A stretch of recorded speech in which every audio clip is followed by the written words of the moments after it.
Bem-vindos ao canal Ciências da Mente e eu quero compartilhar com vocês o último episódio da série Mais Esperto que o Diabo, de Napoleão Hill. E quero dizer aqui para vocês o porquê que eu quis falar a respeito desse livro que é muito interessante. Eu quis colocar aqui a maneira como é que a nossa mente age, o estado da nossa mente. Qual é o poder que nós damos para os pensamentos, tanto positivos quanto negativos. Tudo isso é criado dentro de nós. Nós temos o poder de criar os pensamentos e é viver a vida que nós desejamos. Então, qual é o pensamento que você tem alimentado? Qual é realmente a crença que você tem alimentado sobre você? Tudo começa através de um pensamento. Os seus pensamentos, eles podem te levar ao sucesso quanto à ruína. Através do teu pensamento, observando o teu pensamento, você conquista o mundo, como também destrói a sua própria vida. E o estado da mente em que você reconhece e utiliza o poder do seu pensamento positivo como um meio pelo qual se contacta, você chega ao central, à fonte central da inteligência universal. Então agora eu vou começar o episódio, a última parte desse episódio tão importante e interessante para a nossa vida. Mais esperto que o diabo.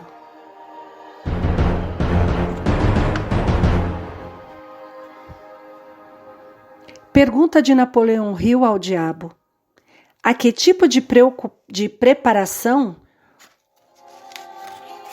uma pessoa deve se submeter antes de ser capaz de avançar com definição de propósito?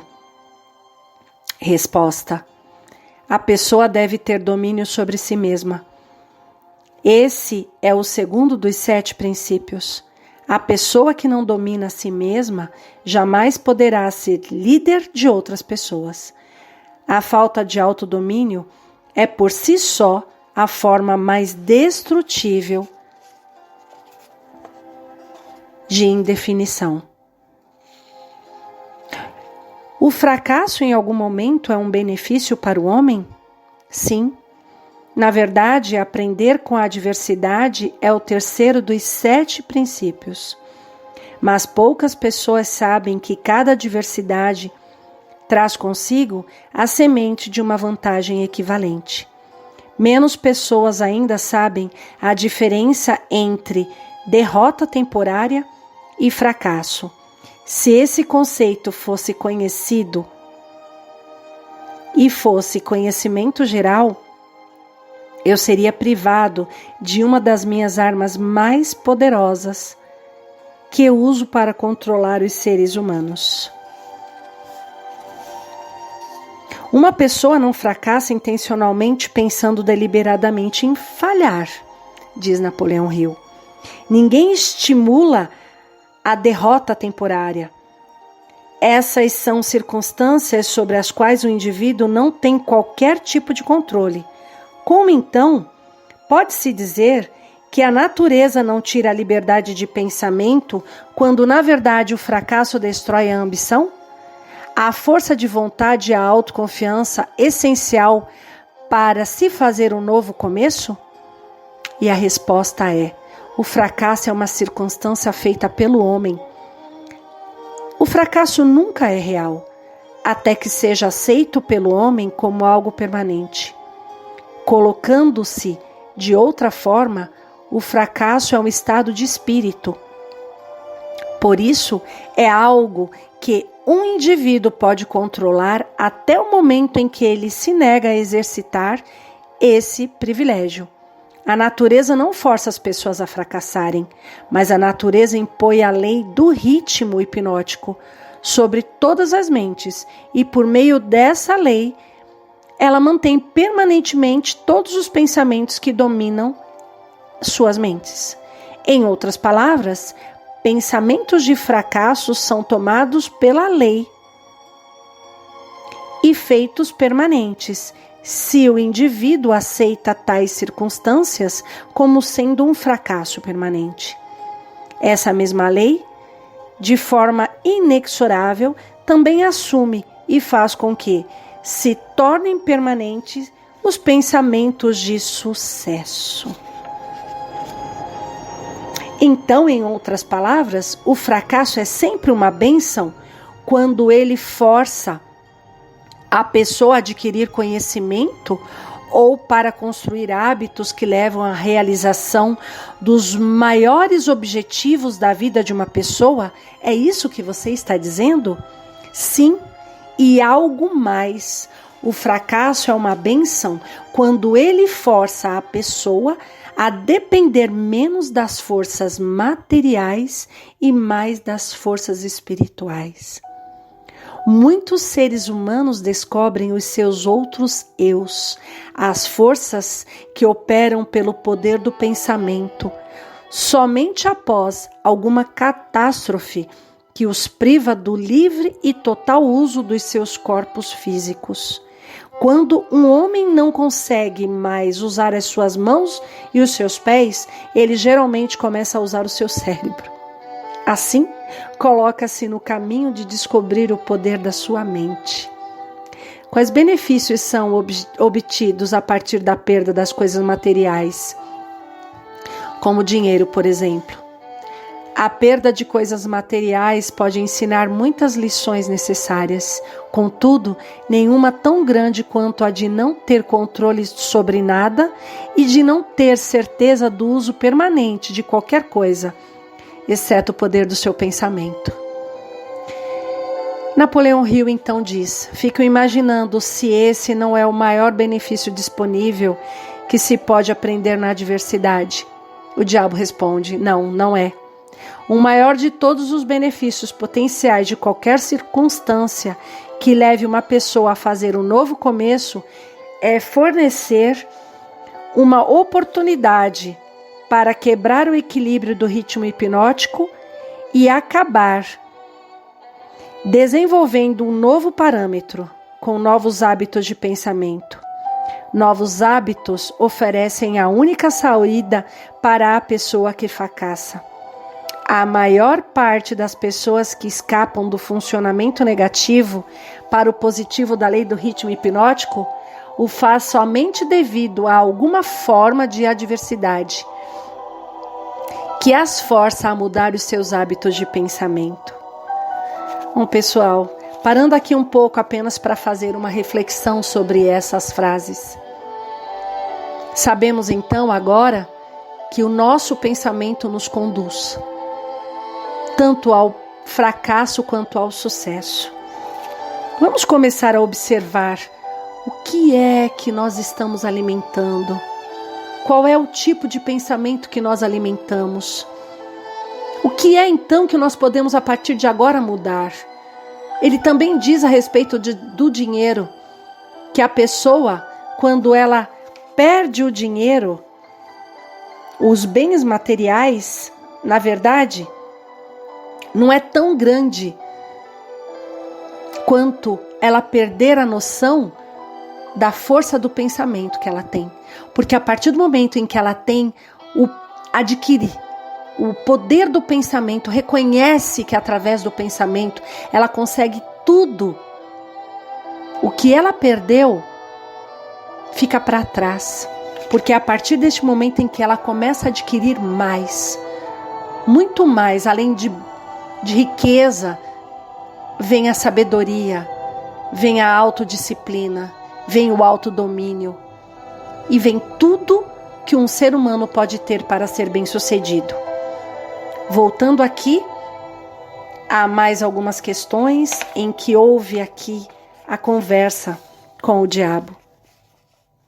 Pergunta: qual o procedimento mais efetivo que uma pessoa pode seguir para estabelecer um ambiente que seja útil para desenvolver e manter hábitos de pensamentos positivos? E o diabo responde: o mais efetivo de todos os ambientes é aquele pelo qual um grupo de pessoas cria uma aliança amigável, que os obrigará a auxiliar um ao outro no alcance de um objetivo, por meio de um propósito definido. Esse tipo de aliança é conhecida como mastermind. O mastermind consiste na associação de indivíduos cuidadosamente escolhidos, cada qual enriquecendo essa aliança com algum conhecimento, experiência, educação, plano ou ideia, especialmente habilitados para fazer com que o objetivo de cada um seja atingido por meio de um propósito definido.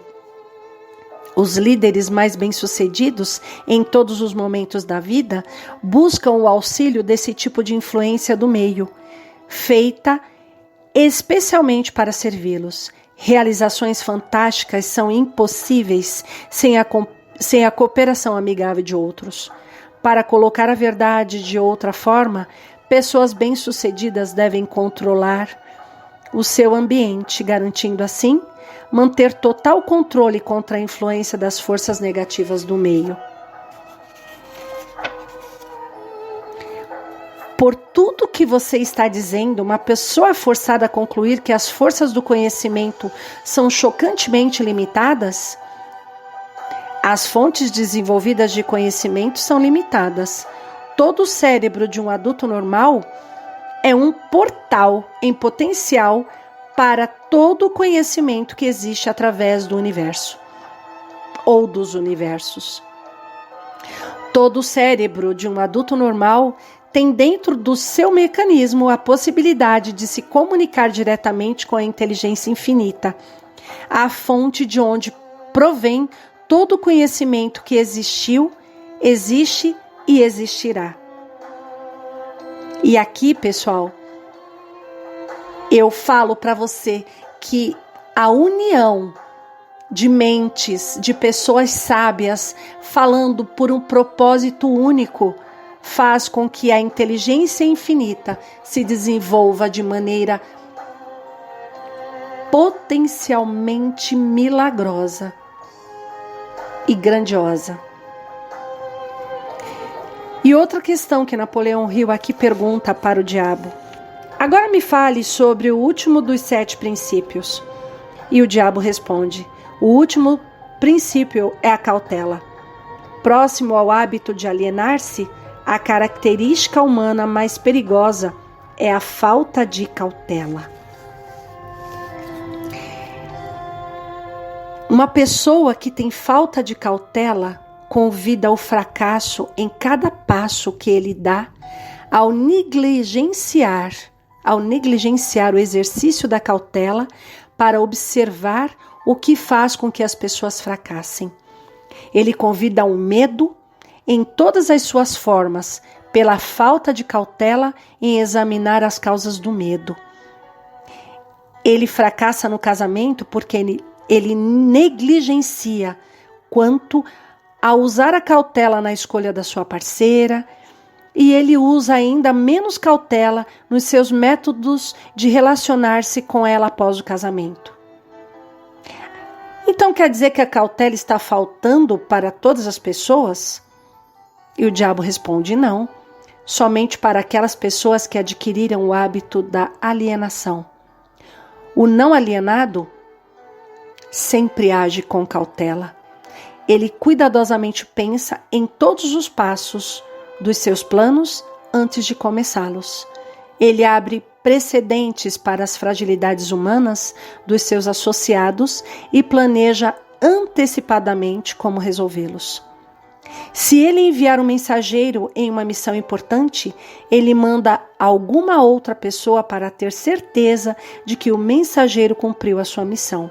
Então, ele verifica ambos para ter certeza de que os seus desejos foram cuidadosamente cumpridos. Ele cuida de todos os detalhes, mesmo daqueles que parecem sem importância, e utiliza a cautela como um meio de garantir o sucesso.